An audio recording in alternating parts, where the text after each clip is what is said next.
سورۃ فاتحہ اردو ترجمہ۔ بسم اللہ الرحمن الرحیم۔ شروع اللہ کے نام سے جو بڑا مہربان نہایت رحم والا ہے۔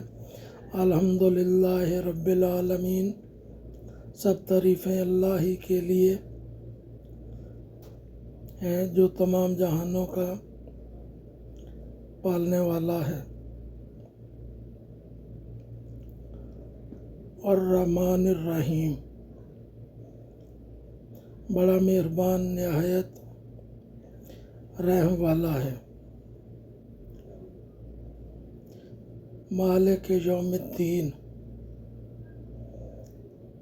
جزا اور سزا کے دن کا مالک ہے۔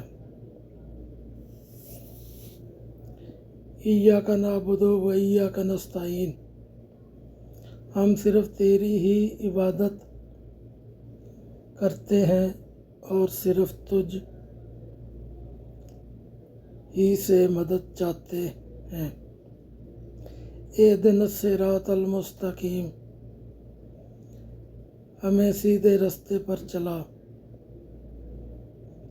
صراط الذین انعمت علیہم غیر المغضوب علیہم ولا الضالین، ان لوگوں کے رستے پر جن پر تو نے انعام کیا، نہ کہ ان کے رستے پر جن پر غضب کیا گیا، اور نہ گمراہوں کے۔